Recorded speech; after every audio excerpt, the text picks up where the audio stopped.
Welcome YouTube. This is all about Drift Week. All right, a bunch of YouTubers have already started talking about Drift Week, so I guess I should make a video because I'm so bad at being on time with videos or anything else. But basically, I'm hosting an event which is very different than my normal events. It's called Drift Week.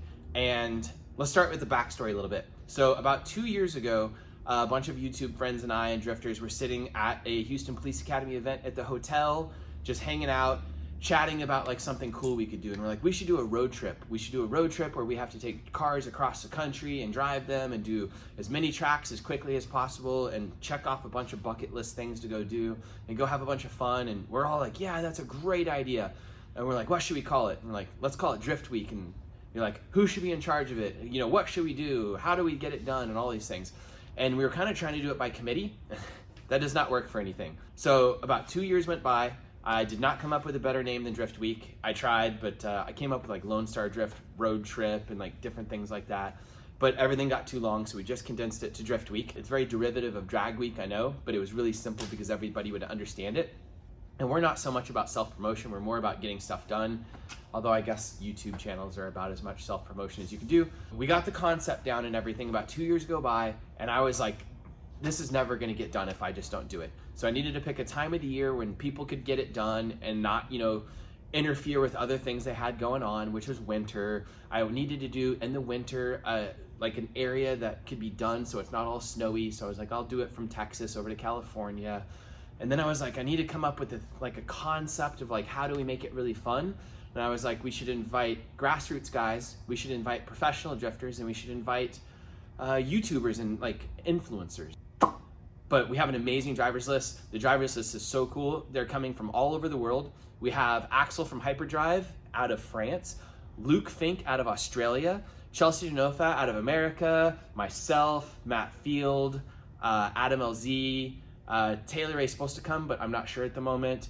Trevor from Motion Auto TV. Who else do we have, guys? Dustin Miles, Brandon Wicknick, Michael Van Schellenbeck, Shredder Fielding. No, wait, Fielding Shredder. Oh, Officer Dan, yeah, Dan Brockett. So that's our list of guys. A range of people that have different skill sets and stuff. Some are media, some are the best drivers in the world, literally the best drivers in the world. Oh, yeah, and like Matt Field, there were some of the guys that I was like, oh, Matt'll be too busy. He won't want to do this. So I just messaged Matt and I'm like, hey, this is my idea and stuff. Like, just bounce some ideas off me. What do you think of it? And he's like, I want to do this. And I was like, I didn't even invite you, Matt. Like, that, I just asked you to give me ideas. He's like, I'm doing this. The cars are ridiculous. So I'm standing, first of all, it is a week before we leave. I mean, like literally 1 week. And we have the Corvette, the engine's out, the torque tube's out, the subframes are out. I'm standing in a pile of oil. We have little rubbery gaskets everywhere. The transmission was 100% biffed. Yeah, the diff is on the ground, the suspension's on the ground, the transmission's on the ground.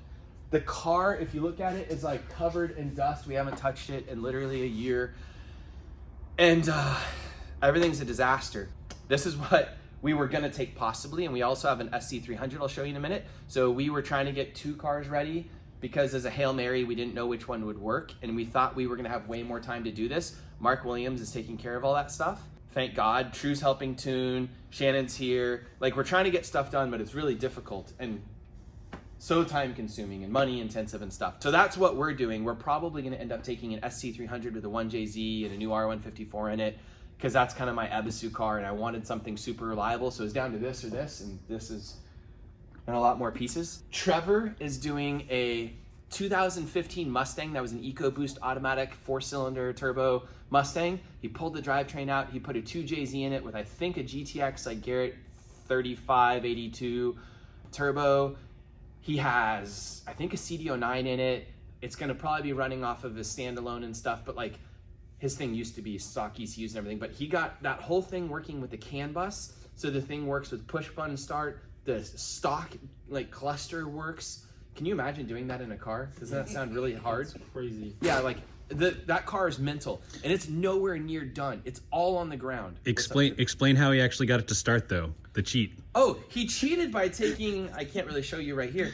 I guess you could, but like he took the crank pulley and attached the trigger wheel, like, or the trigger to the normal wheel, which I don't know how that He works. welded it to it and then put the hall sensor like on it to Yeah. read the crank as it came around. So the Mustang actually thinks it's reading the 4-cylinder EcoBoost crank sensor and everything, reading that and then working the gauges, the oil pressure, everything inside the car. I think he said he was going to get the boost sensor and stuff, like the boost gauge, the factory one to work. The tach, everything's supposedly going to work. He's going to have auto start, so he's going to accidentally have it in manual or like, first at some point and auto start it and it's going to drive through a wall or something, because none of us have normal e-brakes because we put hydros in there. That's crazy. Chelsea Denofa is bringing his E36 Ti car with S54. Brandon Wicknick's bringing an IS300 with the 2JZ. Axel is bringing a Corvette. Matt Field is bringing a C6 Corvette with probably over 500 horsepower with a carbon Kevlar crazy body kit. Luke Fink bought a G35 and his family's trying to drive 10,000 miles across the US with this trip included. He started out, I saw him a week ago in California. They bought the car, they drove it at a drift event in California, they blew the engine, they then drove to Vegas or something, and then they're in Orlando right now. Then from Orlando, that's a 50-hour drive from Long Beach to Orlando or something like, or not Long, yeah, I guess Long Beach, California. And then back to Austin, and then back up to California again, and then their drive back to the East Coast. They're crazy. And he's one of the best drivers in the world. He's gonna have just like a plain Jane G35 with like some GK Tech suspension parts and everything. And that's about it. Who else do we have? Dustin Miles is gonna drive a dog box JZ car on the street, which if you know anything about dog box cars, that's gonna be crazy. Fielding was gonna try and drive a 350Z, and I was like, no, Fielding, if you're coming, you're driving your Pro-Am car. So he's gonna be driving a 2JZ dune buggy car with like the front end cut off, the back end cut off. Car. Yeah, the hyperdrive car. And to add like just complete comedy routine to this, he has to drive that thing through California on the streets. So to make this clear, all the cars have to be driven on the streets all the way there, doing a track day and then a day of driving to the next track day, driving to the next track day, over and over and over again. So that's almost no time to fix these things. Some of the tracks, we have to make it like a 7-hour drive, finishing at the track and then driving to California to the next track 6 hours away the same night so we can be at the next track 9 a.m.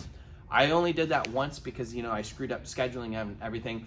But so the YouTubers and the vloggers and stuff will be showing you in real time what's going on as we go through this trip. Some of them are already showing the buildup of the cars, such as Trevor. That Mustang is crazy. It's over on his YouTube channel. Go check it out. We are going to show everything in real time, and then the Lone Star Drift channel, because we work a little bit differently. We're not vloggers. We'll be producing the entire thing about 2 to 3 weeks after. God, I can't believe I'm gonna do this. 2 to 3 weeks after the whole present. I haven't finished my Japan stuff from last year. I haven't finished all the rounds. Like, I am so crazy overwhelmed. But we're gonna be doing the whole recap video of probably about 7 main episodes and then a bunch of interviews. I'm gonna do my normal interviews with all the guys. So we'll have a bunch of episodes from it. And we're gonna have a bunch of challenges. So it's gonna be kind of Top Gear style. Someone breaks down, we just leave them. We will have a trailer full of tires and stuff to make logistics easier, but for the most part, everybody is going to have to drive their car on the street, get everywhere they need to be responsible for themselves. We'll have the jacks with us so they don't have to load their cars with jacks and tires and stuff, because that'd be absolutely miserable. We do want to enjoy the trip somewhat. Is that all the highlights? I think that's all the highlights. I do want to thank the sponsors that are helping us out. BC Racing Coilover sponsors more than half the field of those drivers. They've probably supported more drifters than any other coilover company on earth.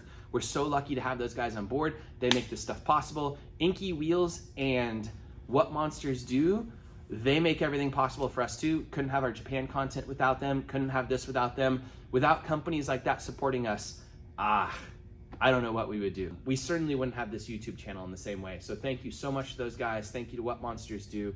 Thank you to Inky Wheels for being the original company that made the one-piece super lightweight wheels that you could get for racing. What's up, Drew? You have a really local sponsor too, like really local. Is it you? Oh, Drew, are you gonna put a subwoofer and speakers in my car? I'm my not, friend but Drew is tuning my car for me. The channel's not gonna buy fancy. That's fine. No, it's a troll because he's like saying he's gonna sponsor it. I don't want to work on the cars. No, I was gonna say he doesn't work on the cars, and he literally wouldn't sell speakers to any of us if we begged him to. He does high-end audio equipment. His shop is called Toby Speakers. He builds really, really high-end audio equipment. It sounds amazing. It's too expensive for drifters, so if you're not a drifter and you accidentally see this, come by and ask for a demo, and he'll show stuff. You do build subwoofers for cars. Yeah, but like also we do these dumb things, and like this is my shop. Yeah, so he lets us all do this stuff. Thank you, True. That's more of a friendship thing than a real business thing. Yeah, well. And FitFo Culture. They're a t-shirt company. Thank you so much to them. They've sponsored Dustin Miles and Formula D and kept him going. Thank you so much for that. Go check out their products over at their website. And let's go look at the car real quick. And I'm gonna show you in a second a bunch of dyno sheets and stuff we've been doing. We'll travel back in time for that. Look at how sad this is though. Womp womp. Have you ever driven this car, True? Yeah.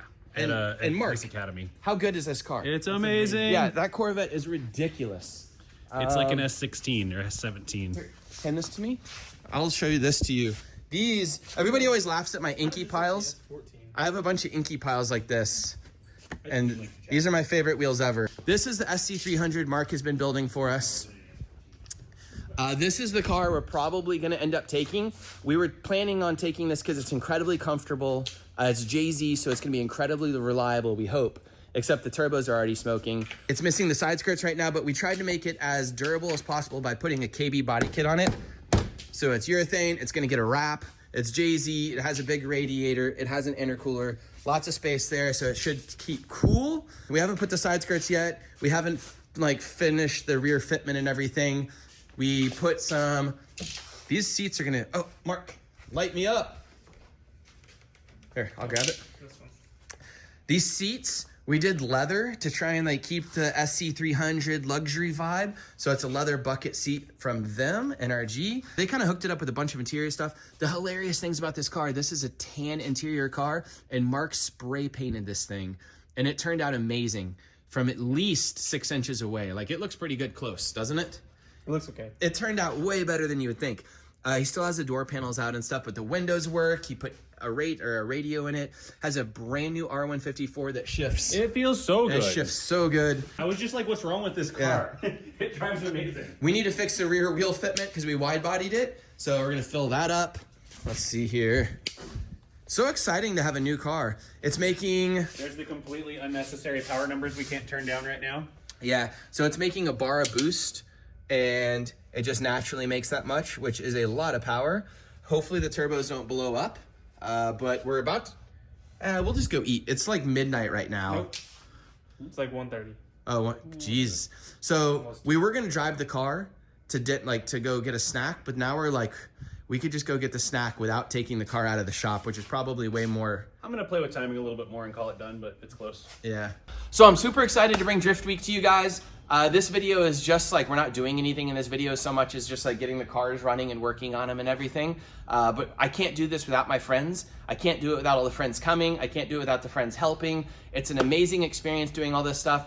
And like friendship is what makes all these things so much fun. So like True's been to Japan with me, Mark's been to Japan with me. It wouldn't have been fun without friends. It's like the coolest place in the world when you're there. But if you don't have friends doing all this stuff, it's not that exciting. Like you would get bored of it after day one, you get lonely or whatever. So it's so cool to have all my friends helping with everything. It's so cool to have all my friends on this road trip. I know everybody except one person, no, 2 people on this road trip. Everybody's a friend of mine. It's so exciting to like see all their new toys. Because remember, I go all around the world with like Trevor and Adam and Taylor and Chelsea and all these people and Luke. It's so cool to like not only tandem with them and drive with them, but experience all the different locations, see their new cars they're driving. I mean, Trevor's car is gonna be hilarious, like that Mustang. And we know we can run into it because he got it super cheap at the salvage like auction and stuff. And I'm gonna go run into Adam LZ's body kit on his brown car, which is, he's like, oh, the car's like super beat up, I don't care about it. But you know Adam's gonna care. So bringing the S15 or the S13? Huh? Bringing He's bringing a JZX100 that he built out of like a salvage car. Okay. That was hammered and now looks absolutely baller. Cool. Cool. And look at this engine bay. This thing looks pretty nice. I was expecting this thing to look way worse. I immediately touch a hot radiator. It's hot, but Yeah, it's good. but like all the piping looks nice. Like this would be beautiful stuff 10 years ago in cars, and now you get it with like CX junky racing kits. Yeah. Is it a CX racing kit? Possibly. Nah, I'd say it all over if it was. No, they don't No. necessarily anymore. It's a Really? CX racing kit. Oh, is Yeah, it? they That actually stuff make looks they really make pretty nice. decent parts now for the Yeah. price for sure. Cool. All T-bolt clamps. And I promised I would treat this body kit really badly. Ow, this thing would hurt me. This weighs twice as what the stock one weighs. Really? It's so heavy. But Yeah. I definitely can see why you can. So we laugh at this because this is my first like urethane body kit like this, and normally you would hit this and it would immediately be broken and it would be a joke and you'd cry because your fiberglass would be broken. We got BC to actually give us long travel coilovers, so I'm gonna take this thing to the rally ranch and jump it. So we're gonna see how well this body kit lasts. But the problem is the intercooler hangs down. So like this, we'll just be plowing a field with that thing. Pretty low. Yeah. So we might have to delete the intercooler for this rally ranch stuff. E85 tune. Yeah, I don't know what we'll do. Okay, let's go eat, guys. It's really late. And then we have to come back and work all night long. By the way, I am super aware that we could not do this stuff without viewers like you guys. So I want to say thank you so much to viewers. YouTube is a very interesting experience and so different than the real world. Having you guys watch and support, and then sponsors want to be a part of it, or other people be a part of it, the drivers, just the excitement. You guys are what makes this possible, so I really, really appreciate it. It's awesome that everyone has been so supportive of Lone Star Drift for so long. Thank you for watching all the Japan content. Thank you for watching me go around the world. I'm an idiot. There's not much to say about that, so it's fun to get to share this stuff with you. Thanks. P.S. I wanted to start a betting league. What cars do you think are going to make it to the end? Let's walk out. Are we ready? Definitely. Let's go Fielding. Come on. Fielding's definitely gonna make it. You think Fielding will really make it? I believe in him, man. He's gonna. Yeah. I think Matt's the only one that's gonna make it. Matt Matt Field? That was my bet. and Oh, David Mesker's coming. His 350Z will probably make it. yeah, he drives rough though. Yeah, he does. Do you think the odds my car's going to make it? Luke will make it. He's probably gonna go through another engine though. If he has a problem. Luke is the most likely to barrel roll his car. Yeah, but And still make it to the end. Yeah. And still make it to the end with 2 children in the back seat and a wife. Yeah. Oh, man. Oh, Luke brought his entire family, which is insane. I don't even know what to say about that. Oh, I need my jacket. Oh, yeah, it's like 30 degrees in here in Texas right now. It's kind of nuts. I don't even know what the odds are that my car will make it. Shut up. Mark's my mechanic back there. True, can I take your M3? Sure. Sweet. That'll be $40,000. I need a hydro e-brake in it, though. Can we cut? Shuts the door on you. He shuts the door. That's your answer. Yeah. All right, let's go. All right, dyno run with the 1JZ car. It's running really smoothly now. It's really exciting. It's making more power than we thought possible. Go, True.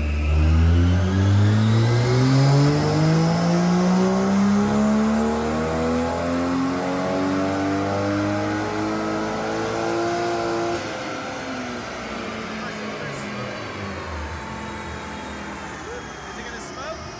Oh, there's a smoke. Little puff of smoke. Puff of smoke. I hope the turbos aren't too dead. We're making really consistent power. That one was kind of all over the place, but all the other ones so far have been right on. Freaking out right there. What? Ignore that one. That was the dyno freaking out. Oh, but all have been overlaying super smooth. We're right at, it's way more power than we thought we were gonna make. He keeps making little tiny changes, not for more power, just to make it safer. He's at 370 torque, 355 wheel, horsepower. There's a bunch of dyno sheets. It's basically best case scenario in here. We had a bunch of problems, and I guess I could explain it right now. We needed to change plugs, coil packs. I don't know if he changed the igniter. He redid the fuel tables and the ignition tables and the ECU Master piggyback setup. And it's working really well. And then instead of a fuel cut defender or defensor, whatever they call in these cars, he's pulling down the map sensor reading a little bit and cheating it so the car doesn't hit fuel cut. And then the numbers are really high because it is about 33, 34 degrees outside, and we have this giant fan blowing on the car. So if it was hot outside, you'd probably see way less power. One, because you'd see less boost because it's running right at a bar of boost right now. It'd lose a couple PSI. Oh, it smoked. And yeah. Yeah. And then the heat would kill some of the power. So it'd probably make, I don't know, 40 horsepower or less. How much do you think less it would make if it was hot out? Probably 40 horsepower less because you lose 30, a pound or two of boost. 30 to 40. Well, yeah, I mean, if we lose 4 pounds of boost, we're going to lose probably 50 horse. Yeah.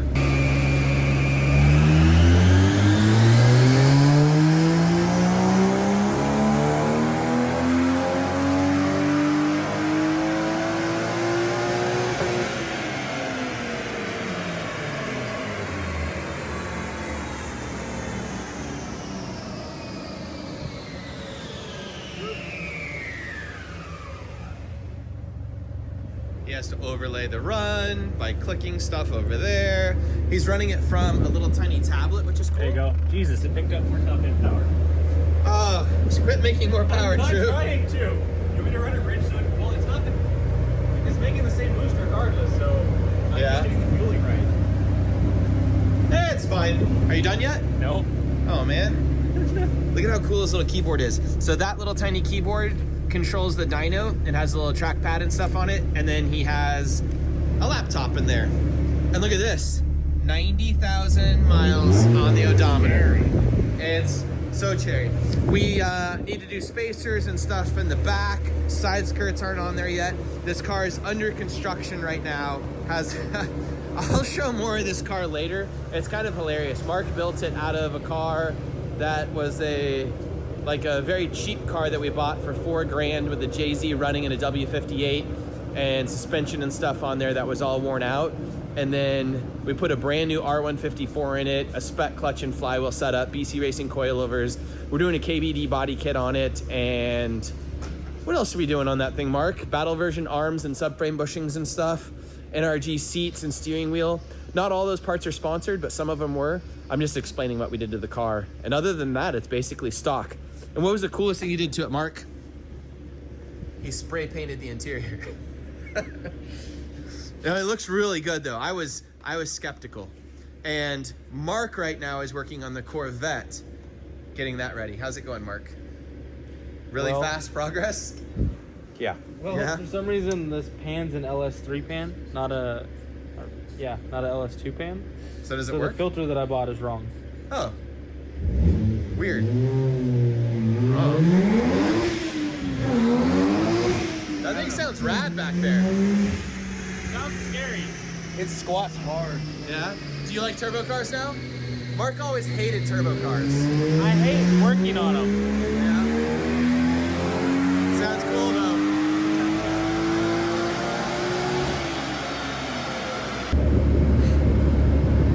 This car is making so much power. True is trolling Jason by pulling up Jason Stacy has a 1JZ car up here. Yeah, it. Is that?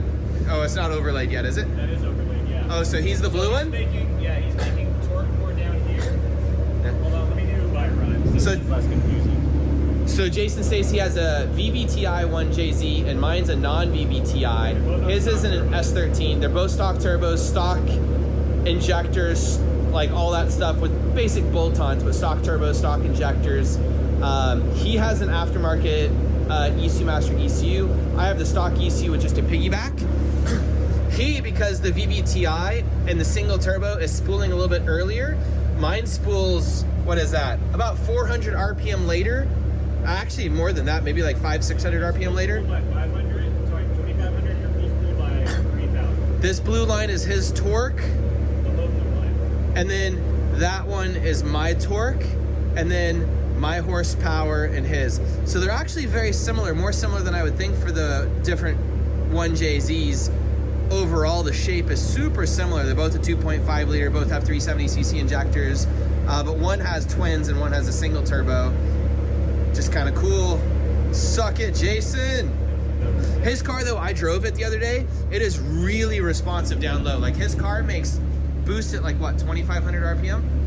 You've got positive pressure by like 2200. You've Yeah. got full boost by 2500. It's nuts because like True has a 335 iBMW and like a turbo M3, a newer one, and we're always wowed by how low they make the torque, and they obviously do make torque lower and better, but like if you're making it by 2,200 RPM, I mean idle is at what, 800? He's got 5 pounds by like 2100, 2200. Yeah. Anyway, they're just saying that's crazy. So all the crap they do to modern BMWs to make them spool crazy, and these things do it pretty darn well for being 25 years older. And I guess the BMW motors replaced the JZ motors, which is ridiculous. You're trying to do this. Here's True showing the fuel map. You can see the 3D thing. So we're running through and across. So all we're doing is intercepting our analog one in is the map sensor, and then we're faking the output to it. So here's what that looks like. So this is the red line and the black line are on the same line. The red is what the ECU actually gets to see. The red is what our ECU is seeing, or sorry, other way around. The black is what comes from the map sensor, and then the red is what actually gets passed on to the ECU to fool it and get the right airflow that we actually want. We were super rich earlier, so I had to pull a ton of fuel out up at these higher RPMs, so that's why the map is going down in that range. Why that fuel map for dumb people like me looks so weird is because it's just an intercept map for a piggyback. That's not the actual fuel map in the car. It's a fuel correction map. Yeah, it's just the correction. Keep going, True. So anyway, there's a little range that I had to richen it up a little bit, that it was having a lean spot, and then everywhere else is cutting out fuel. And finally, we're to the point that we've got pretty flat AFRs. We started over here, we had not good AFRs. Also, we had the car misfiring and stuff. So as I went through, I just corrected more and more, got rid of that little blip there. And then, you know, at a certain point, you finally start getting actually smooth. And I got rid of that dip, brought that actually all up to match where that is. And that's where we're at now after another like 10 pulls. Very cool. Are you done tuning? I'm getting very close on fuel. I'm gonna add and subtract timing and see if it makes less or more power, like make sure we're at MBT. Okay. Boom. Thanks, True. Yep. My cars wouldn't run without True. By the way, to clarify, you are not are you a tuner that works on customer cars and all that? Yeah. To be very clear, he's a hobbyist. He is not someone that's working on customer cars. Don't yell at him about stuff. He's saving friends on their cars, like myself. Yeah. He said today, don't worry about it. I know cars. That's because I wanted Mark to go work on the vet. I just didn't want him over here. True, what are you doing? He just turned the car off hot, and now he is Checking where the timing is on the plug. trying to read it. I think it's right there. I might have to do just like one pull. We just did a crap ton of pulls. Yeah. So I'm not 100% sure. I'm pretty sure that's our timing mark, but ow, that's hot. It's not always entirely clear. Oh, I actually need to clean this plug off first before I can really read it. I need some brake cleaner. So what he's been doing for the last, I don't know, 20 minutes is he was taking timing in and out, and he would see the dyno sheet, like he would take out a few degrees and it would drop here and stay over there. So then he would add this back in over here and know that he can bring it down over here. And he keeps adjusting back and forth and doing tuning stuff. I don't really know, but so we were making, which is crazy if you know a lot about cars, which I do not, is we're making almost 380 wheel torque off of this thing. And then he would take out timing and he'd add it back in different places. And like, so if it's dropping over here, you're not actually seeing that peak number move at all. Or over here, you're really only seeing it here and right there. But I never really thought the stock twins on these JZs really made that much power. This is on the ragged edge of them, so they probably are gonna blow up, which kind of sucks. It's gonna come down when the heat comes up. I don't know what he said behind me. Boost level is gonna come down when the temp comes up. Oh, yeah, but it's gonna be cold this whole trip. But it is what it is. If we're down at 13 PSI, I'd feel much safer. Right now, we're at more like 15, about a bar, which is what they say is safe on these things, but the turbo's already smoking a little bit. And I think if it's a bit warmer outside, we might only see like 0.9, 0.8 bar, which would be a little bit better, but not as fast, obviously. Should be All pretty right, fast. show me what you're doing on this plug. Oh yeah, I didn't really clean it up at all. Can't see. I mean, I'm pretty sure I'm right about there. Turn it a little bit more for the camera. Which way? Just so we can, there you go, so we Yeah. can see it. So that little tiny dark mark up on the strap is what you're looking About at? 40% of the way up the strap. Yeah. But so I was running more timing earlier, so the one on the bottom might be the more timing. But I was going to clean it up and then do another pull and see. But it immediately drops power as soon as I pull 1 degree. So like we're not at MBT yet. I was going to turn it up a little bit just to see what it does. Okay. See where MBT is. It's not going to make us run any more boost, so whatever. I need some help, by the way, YouTube. I need help thinking up challenges for the drivers. I have some such as like highest entry speed on a track. I have some like best mile per gallon between 2 checkpoints to see what car gets the best mileage. And also we were gonna do like a driver has to hold a cup of water and then we measure who has the most cup of like water left in their cup. But we're doing like all these Top Gear style challenges for fun to see who is the best drifter and all that jazz. It's like 4 a.m. right now. I'm really tired. But it would be really helpful if you guys would give me a hand and give us ideas, because I don't have enough time to think up unique ideas, and I need help thinking up ideas. So please in the comments tell me. And also, what are the best tracks for us to go see? More track ideas would be good too, because the second Drift Week is going to be in Japan, which is very exciting, and I have no idea how logistically I'm going to get that to work. Hopefully Robin Ishida is going to help me. This lighting is amazing. Whoa, look, so cinematic. Right there. That looks amazing. Can you see that, Mark? Yeah. All right, Mark, what time is it? 3:52. 3:52. It's bedtime. That's in the AM.